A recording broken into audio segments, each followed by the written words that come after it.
Hey everybody, welcome back to Video Game Esoteric and our continuing series Castlevania Chronicles, where we review every single mainline Castlevania game in chronological order. And because we're on the third video, that means we're playing Castlevania III Dracula's Curse, but we're actually playing the Japanese version Akumajo Dracula for one very specific reason we'll get into shortly. Forget to get involved though, do me a huge favor, go down below, hit like, subscribe, and that notification bell definitely helps us out. And if you feel so inclined and want to support this retrospective in the channel, we got a Patreon link down below as well. But if Castlevania II was a strange sophomore release, then Castlevania III rights the ship, so to speak, and goes back to that classic 8-bit 2D Castlevania action we all know and love. And this is the last Castlevania game on the NES and Famicom disk system, and it's going to be the biggest overall. This game has increased sound, it's got better graphics, it's got a bigger world to explore, it has multiple branching paths and multiple characters that you can discover and play as, which would be a precursor to Rondo of Blood, where you could discover Maria and change your character. And it is the first introduction to Alucard in this series as well as a playable character, but we're not going to show him to you here, we're going to let him show up in his proper appearance of Symphony of the Night. But if you loved the original Castlevania as a kid or as an adult, Castlevania III is just so much more on offer. It is as good as the first game, and it is so much better in so many different ways. But the reason I'm playing Akumajo Dracula versus Castlevania III is because the Japanese version has an extra sound chip that allows for a different wavetable. So this has an increased soundtrack compared to the version we got in North America. They cheaped out and stripped the cartridge down of that chip, and that was not that uncommon back in the day for some manufacturers to put additional chips and cartridges to expand the capabilities of the base hardware. One interesting thing that I've always thought is slightly weird about Castlevania 3 though is that most of the bosses, you can either trade blows with them and win completely if you have enough health, and a lot of them just seem to be able to be stun locked. So it's definitely not my favorite boss encounters in the entire franchise, but they're still fun. But what I do love is the branching paths on the map here. I go down, it's one direction, go up, it's the clock tower, and one of my favorite 2D Castlevania characters is up in that clock tower, and we need to go get him.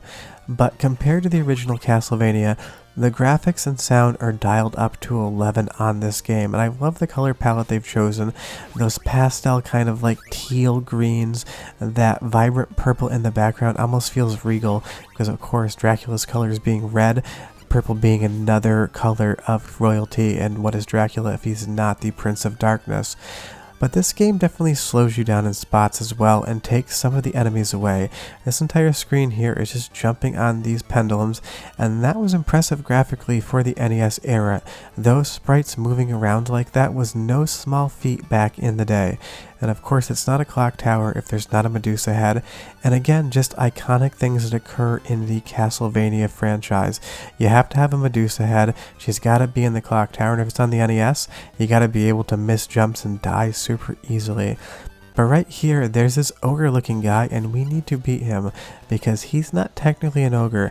There's a very special person in his body, and we're gonna get him out. We just need to hit him with a couple more daggers and a couple more whips so we can move on. And you'll see momentarily, this is one of the 3 different characters you can get in the game. There's Sypha, who went on to be part of the Netflix series. There's Alucard, you know him and you love him. And there is this guy right here, Grant the Nasty. Technically his name is D-A-N-A-S-T-Y, but he's the Nasty, that's just what they went with. And of course you're not getting any story because it's in Japanese for that extra sound, but he's here, and he is my favorite character to play in this game. Kind of almost feels like an easy mode, but if you select that top option, he is going to accompany you on your travels to kill Dracula. Trevor Belmont and Simon the Nasty are ready to go.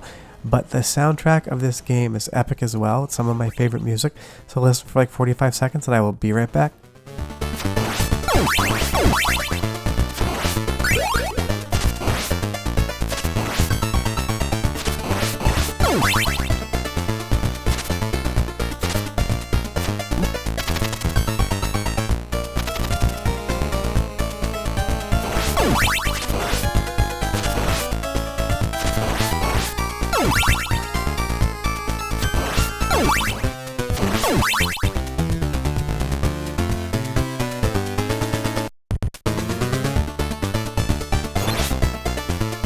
It's just an iconic soundtrack, and I absolutely love it. And even know that we're playing as Grant here.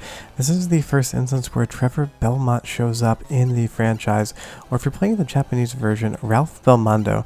Ralph Belmont just doesn't have the same ring to it. But you'll hear when I mentioned about just being able to cheese the bosses completely, you can just stunlock this dude and he's going to walk back and forth into his death. And this is always ranked as being one of the hardest 2D Castlevania games if you read the internet, but I honestly find it to be one of the easier ones, and maybe I'm just doing a decent job. But Sypha here is willing to join our party.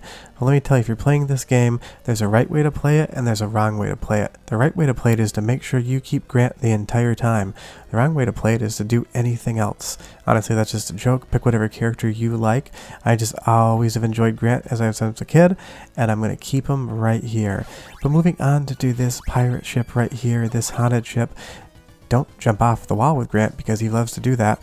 But this is so much of a precursor to what Rondo of Blood would become. You have branching paths. In this instance, you get to pick. In Rondo, you kind of discover them. But you have the ghost ship as well. You have multiple player characters. This feels like how you get to Rondo of Blood. I'm not going to spoil my review of the retrospective of that, but it's a damn fun game and I can't wait to talk about it. But this is the direct lineage to that game.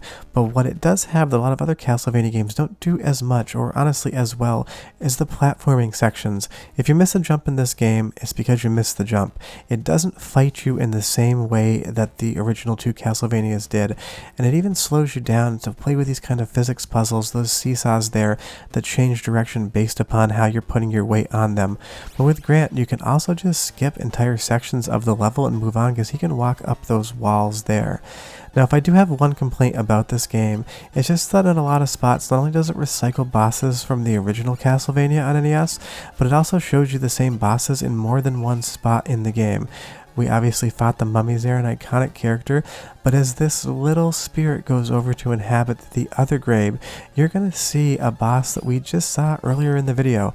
It doesn't do anything different, it's not any harder, you can cheese it in the exact same way, so I wish they hadn't maybe recycled as many boss encounters in the game. But honestly, if that's the only complaint I can think of Dracula's Curse, then we're honestly doing a really, really good job.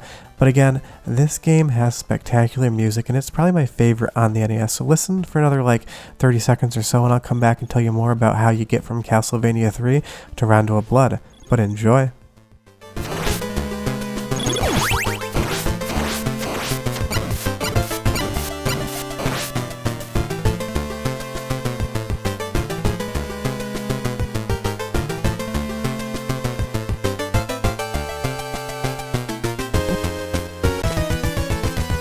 Now, I said the game was more fair than the first two. I didn't say it was completely fair, but there are other characters to play Sypha here as well.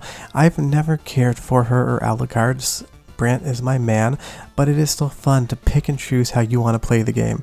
Just be aware that one of the biggest enemies in the game is the top of the screen in some spots, because if you go too high, your life bar will end up killing you. Of course, it's not actually the life bar, but it kind of looks like it is. But I love how Grant just navigates the world. He's able to crawl on those walls, and it changes the gameplay up completely, and it really does feel a little bit like, you know, Symphony of the Night, where you have different traversal mechanics with the mist, the bat, and the wolf. But like I said, this game to me reminds me a ton of Rondo of Blood. You have the different paths that you can go on, you have different playable characters, and you can kind of pick and choose your way through the game world. And this being the last 8-bit entry, next week obviously we're going to be onto a 16-bit console in the order of it was released. But this is a great way to close out the NES era of Castlevania for Konami, because this game is just bigger and better in every single way than the original Castlevania, and it does all the things that fans wanted that Simon's Quest did not do. And as that video, if you haven't seen it yet, I still love that game and enjoy it, but this was still, as a kid, what I was kind of expecting Castlevania 2 to be like, and I am really glad that they got there from here. Now, I'm not going to show you Dracula in this video. You don't get to see him every single time, because I want to end with Frankenstein's monster, because this to me is the most iconic instance of Frankenstein in a Castlevania game, and he's going to show up pretty much every single time. But the stomping on the floor to get the blocks to fall down, ton of fun, and of course you got some wall meat to spare as well. But with Grant, again, you can just kind of cheese him, and it's not that hard. Grant is your key to success in this game. But yeah, leave me a comment down below. Of the 3 NES games, which one's your favorite? I'd love to know. I'll be back next week with more Castlevania. I'll have videos throughout the week as well. But Frankenstein's dead. Bye-bye.